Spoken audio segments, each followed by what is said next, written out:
Hello watch lovers around the world. I hope you are all doing well. For today's episode, you are in for a treat. The other day I was admiring my watch collection and I just realized it's been just over a year since I owned the VC 1921. Time has certainly flown by.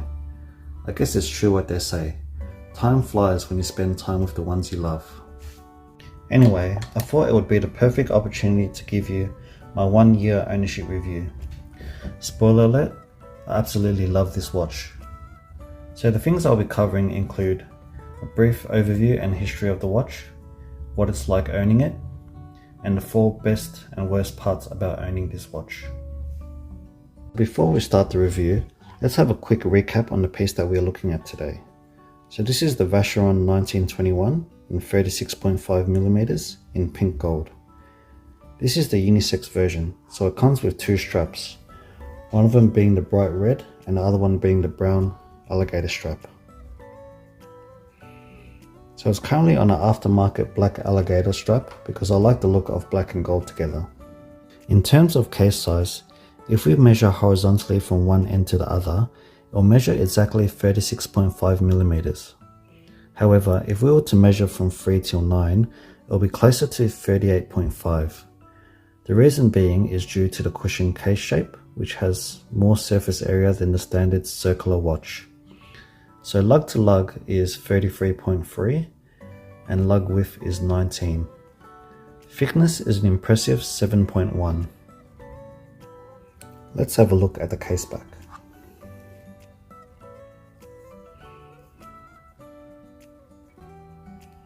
Have a look at that view. That is definitely something else.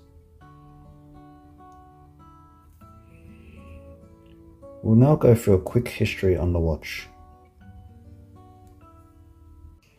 The first origin story is known as the Preacher's Watch. This is most likely the true one. So as it goes, there was the famous reverend who wore this watch while he was preaching and giving sermons. Due to the tilted case design, he was able to discreetly look at the time without bending his wrist. This way he was able to time his sermons to make sure that they started and finished on time. The second origin story, and definitely the cooler one, is known as the driver's watch. I will demonstrate on my son's toy steering wheel. Firstly, let's fire this bad boy up. In the 20th century, steering wheels were much larger. People would hold the wheel at 4 and 8 with their wrists facing inwards. They would also wear the VC on the inner side of the wrist. This way they could quickly check the time without bending their wrist and without taking their eyes off the road. When I was first in the market for this piece, I had an extremely difficult time in deciding between a 40 or 36.5mm and pink or white gold. I must have visited the boutique at least on 20 separate occasions to try on all the different variations with different outfits, drinking endless amounts of sparkling water. I'm surprised that they didn't ban me. I was well hydrated that year. Initially, I liked the white gold version due to its contemporary aesthetics, but the more I thought about it, I realized the 1921 is a dress watch with strong vintage looks. I like my dress watches to wear on the smaller side, and decided the pink gold just accentuates the vintage looks of the watch. As mentioned earlier, with the watch having a cushion case, it wears slightly larger than a standard round 36mm watch, as it has more surface area on the corners. I think in reality it wears closer to a 37 or a 38mm. I decided the 36.5 was the best size for me, as it retains the vintage sizing while at the same time having some wrist presence.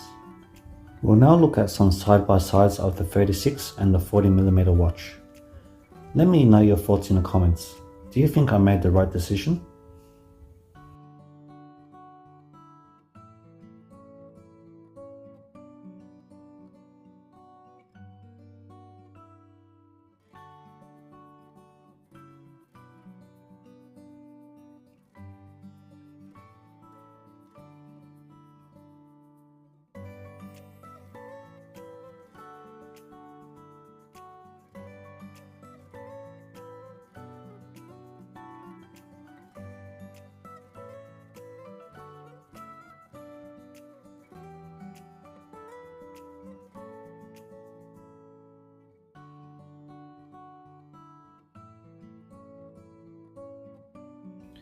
As you can see side by side with the DJ36, it does appear slightly larger.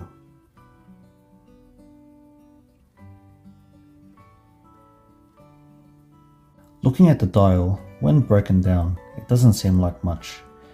We have baguette-styled hands and numerals, grained silvery dial, pink gold logo, and small seconds at 3 o'clock. But when we look at it as a whole, whoa, does this dial pack a punch. It's an absolute work of art. I feel like it should be hung on a wall in a museum rather than being worn on the wrist. I would compare looking at this watch to that of meeting a beautiful man or woman. When you meet them and they ask you for your name, you are in complete awe of their beauty and you completely forget your own name. I hope my wife isn't watching this. Crap, she's actually a subscriber. I'm only joking, girl. You know I only have eyes for you. Since owning this watch, strange things have been happening around the house. I now find myself typing on an angle. I have the urge to rearrange photo frames around the house. My dining table arrangement has changed dramatically. But hey, that's why they call it watch addiction, right? So what's it like owning a 1921? Well, after owning this watch, I like to think it has improved me. I have started paying more attention to my wardrobe. Owning this watch has improved my dress sense. Back then, I would be happy to chuck on some sweatpants and a t-shirt. Of course, there's nothing wrong with that, but there's always a time and place for it. But now I like to think I dress more tastefully. Its form is thin and compact. Forget about watches that slip under the cuff. This can slip under a glove. With such a compact size, it's not prone to getting knocks and getting in the way of everyday life. It just feels like an extension of the wrist. Having only 3 bar water resistance, I am wary of when I wear it. On rainy days, I would normally gravitate towards other watches, as I would be worried to damage it. If you're enjoying my video, why not check out my Instagram page for more great content. Details are on screen. Now we'll have some wrist shot videos. For reference, my wrist size is 16.5 centimeters.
Now let's go through the pros and cons of owning this watch. Firstly, for the pros. It's one of the most beautiful and unique watches around. It's also a unisex watch, so it can be shared with the partner. That's if I ever let my wife wear it. It's also a great conversation starter and attracts true watch enthusiasts to interact with. You would rarely have the conversation like, did you pay retail for it? Or how much profit can you sell it for? And lastly, I can't believe I'm saying it, but it's true. Wearing this watch actually makes me feel better about myself. It's hard to describe why, but it just feels so good on the wrist. As for the cons, it takes a very long time to wind this watch. I mean really long. I think around 10 minutes straight to get to its full power reserve of 60 hours. You know how most mechanical watches, after a while winding, you can feel some friction, which is a signal to stop? I recently found out that this piece doesn't have that. It can be wound as long as you want. It's quite a good exercise for my forearms, which I guess is a good thing. The straps are extremely difficult to change. You really need a steady hand and lots of patience.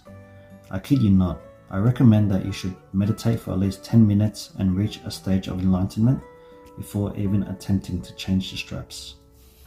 If you like your booze or you're into the devil's lettuce, I wouldn't recommend this watch. Having a tilted dial, it takes some use to telling the time. On one occasion, I was at the bar having a few pints, and I looked at my watch. The time was 9:50, but I thought it was 11:50. That caused me to have a mini heart attack, because I have to be home at midnight at Cinderella time every night. And lastly, with the watch being made of precious metal, it's easy to scratch. It's unavoidable. It will eventually happen sooner or later. Sometimes I think just looking at it will give it a hairline scratch. But overall, this watch is amazing. Nothing else comes close in terms of design and wearing experience. It's the most beloved watch in my collection, and I will take it to the grave and beyond with me. Thanks for watching until the end. I hope my video has given you a good insight into what the ownership experience is like. As always, if you like my content, please like and subscribe. It will be greatly appreciated. Until next time, happy collecting.